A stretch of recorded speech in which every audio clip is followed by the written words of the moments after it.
जरा सोचिए, शिक्षा का असली मतलब क्या है? क्या ये महज किताबें रटने और परीक्षा में अच्छे नंबर लाने तक सीमित है? बिल्कुल नहीं। सच्ची शिक्षा तो वो है जो हर तरह के भेदभाव को जड़ से मिटा दे। आज के हमारे इस खास विश्लेषण में हम इसी क्रांतिकारी विचार की गहराई में उतरेंगे। हम समझेंगे कि कैसे हर बच्चा अपने आप में बिल्कुल अनूठा होता है, कैसे हर किसी की सीखने की रफ्तार अलग होती है, और सबसे जरूरी बात, कैसे एक सही शिक्षा प्रणाली इन तमाम विविध मस्तिष्कों को एक ही छत के नीचे बेहतरीन तरीके से पल्लवित कर सकती है। तो चलिए फटाफट देख लेते हैं कि आज हम किन अहम मुद्दों पर बात करने वाले हैं। हमारी शुरुआत होगी समावेशी शिक्षा के असली मतलब से।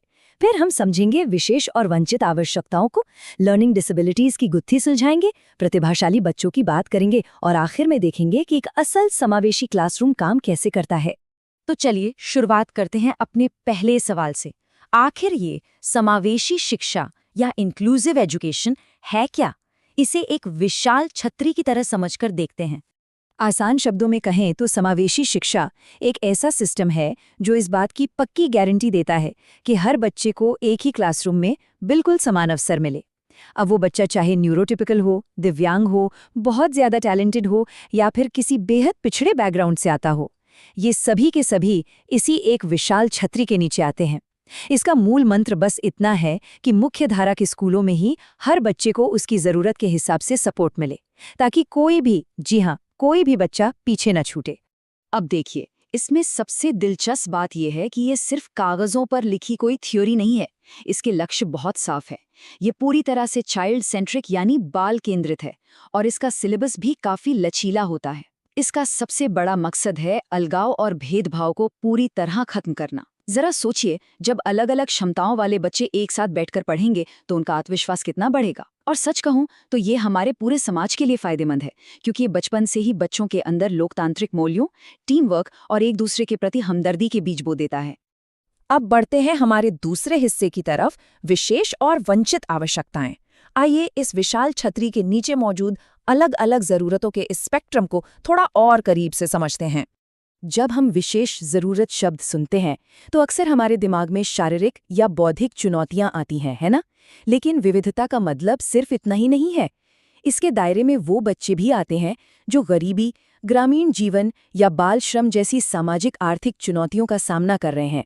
यहाँ इन दोनों समूहों की तुलना करने का हमारा मकसद सिर्फ ये दिखाना है कि पढ़ाई के रास्ते में सिर्फ शारीरिक या मानसिक बाधाएं ही नहीं होती, बल्कि सामाजिक और सांस्कृतिक कठिनाइयां भी उतनी ही बड़ी रुकावट हैं, और इन सभी का समाधान एक ही छत के नीचे मौजूद है। अब किसी वंचित बच्चे के नजरिए से सोचिए, क्या उसकी जरूरतें सिर्फ किताबों या फीस माफी तक सीमित हैं? बिल्कुल नहीं। हाँ, उन्हें मुफ्त शिक्षा और किताबें तो चाहिए ही, लेकिन उनकी भावनात्मक और सामाजिक जरूरतें कहीं ज्यादा गहरी होती हैं। एक ऐसा बच्चा जिसने बाहर सिर्फ संघर्ष देखा है, उसे क्लास में मिड डे मील और साफ सफाई के साथ साथ प्यार, सुरक्षा और आत्मसम्मान की सख्त जरूरत होती है। उन्हें एक ऐसा माहौल चाहिए जहां बिना किसी भेदभाव के उन्हें अपनाया जाए। और बस यहीं पर एंट्री होती है हमारे सबसे अहम किरदार की, यानी एक शिक्षक की। एक टीचर वो मजबूत कड़ी है जो इन नाजुक बच्चों को संभालता है। टीचर का संवेदनशील रवैया, उनकी लगातार दी जाने वाली प्रेरणा और पढ़ाने में सरल भाषा का इस्तेमाल, सच मानिए ये एक आम सी क्लास को इन बच्चों के लिए एक बेहद सुरक्षित पनाहगाह बना देता है। जब टीचर एक्टिविटी बेस्ड लर्निंग का इस्तेमाल करते हैं तो बच्चे खेल खेल में बिना किसी डर के सब कुछ सीखने लगते हैं। चलिए अब रुख करते हैं हमारी तीसरे विषय का, लर्निंग डिसेबिलिटीज या सीखने की अक्षमता। ये एक ऐसा विषय है जिसे हमारे समाज में अक्सर बहुत गलत समझा जाता है। सबसे पहले तो ये गलतफहमी दूर कर लें कि लर्निंग डिसेबिलिटी का मतलब बच्चे में दिमाग की कमी होना है। ऐसा बिल्कुल नहीं है। ये एक ऐसी स्थिति है जहां एक नॉर्मल दिमाग वाले बच्चे को, या शायद सामान्य से ज्यादा तेज दिमाग वाले बच्चे को भी पढ़ने, लिखने, कैलकुलेशन करने या भाषा समझने में काफ़ी दिक्कत आती है। तो समझने वाली बात यह है कि ये कोई आलस्य या कम बुद्धि का नतीजा नहीं है। ये विशुद्ध रूप से न्यूरोलॉजिकल है, मतलब बच्चे का दिमाग जानकारी को बस एक अलग तरीके से प्रोसेस कर रहा है। इस डिसेबिलिटी को हम मुख्य रूप से 3 हिस्सों में बांटकर देख सकते हैं।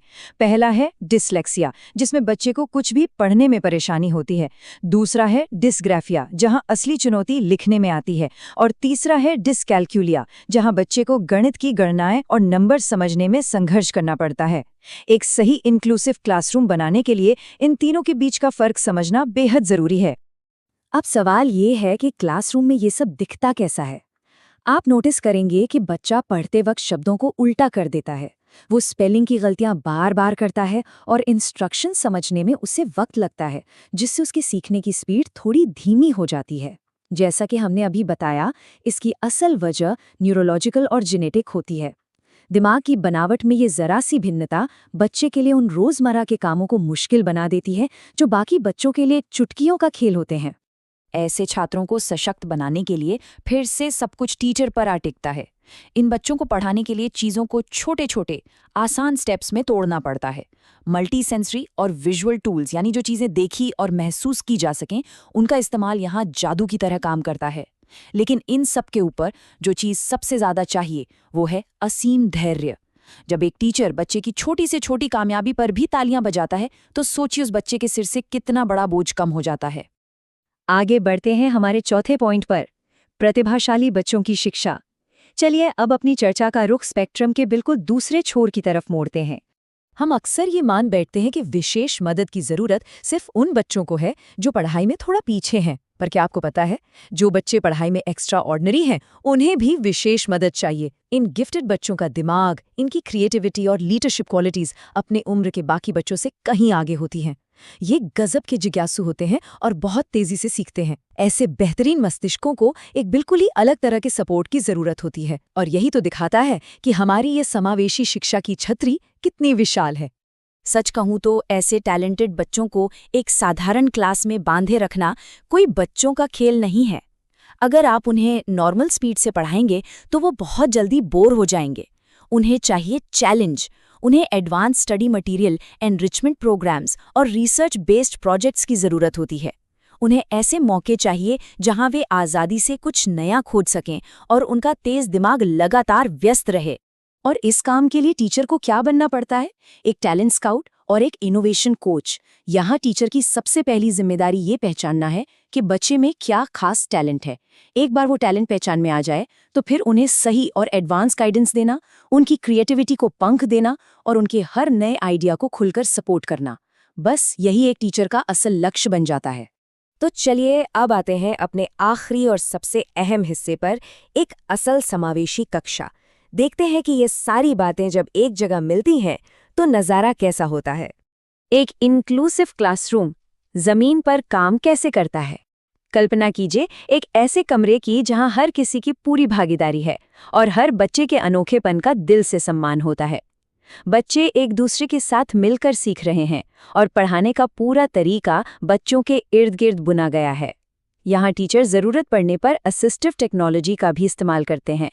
मतलब एक ही ग्रुप प्रोजेक्ट में हर बच्चा शामिल है और टीचर हर किसी को उसकी ज़रूरत के हिसाब से सपोर्ट कर रहे हैं। ये एक ऐसा खूबसूरत इकोसिस्टम है जहां बच्चे सिर्फ किताबों से नहीं बल्कि एक दूसरे से भी बहुत कुछ सीखते हैं। और अगर हम इसके फ़ायदों की बात करें तो वो वाकई ज़िंदगी बदलने वाले हैं।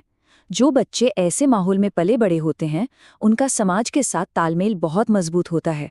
जिन बच्चों को विशेष मदद की ज़रूरत होती है उनमें एक गज़ब का कॉन्फिडेंस आ जाता है, और जो बाकी बच्चे हैं उनमें बचपन से ही सहयोग और एक दूसरे को समझने की गहरी भावना पैदा हो जाती है। संक्षेप में कहें तो यही वो मॉडर्न एजुकेशन सिस्टम है जो हमारे पूरे समाज को सही मायने में जोड़ सकता है। तो इस पूरी चर्चा के अंत में एक बहुत बड़ा सवाल हमारे सामने खड़ा होता है। जरा सोचिएगा, अगर एक छोटा सा क्लासरूम बच्चों के बीच सामाजिक न्याय, हमदर्दी और समानता की भावना को इतनी खूबसूरती से लागू कर सकता है, तो क्या हमारी ये बाहर की बड़ी सी दुनिया उस क्लासरूम से कुछ सीखकर उस रास्ते पर चलने को तैयार है? ये वाकई सोचने वाली बात है कि जो सबक आज इन विविध और रंग बिरंगी क्लासरूम्स की चार दीवारी में सीखे जा रहे हैं, वो कल हमारी पूरी दुनिया की तस्वीर कैसे बदल सकते हैं। इसी विचार के साथ हम आज के इस विशेष विश्लेषण को यहीं विराम देते हैं। हमारे साथ इस शानदार सफर में जुड़ने के लिए आपका बहुत बहुत धन्यवाद।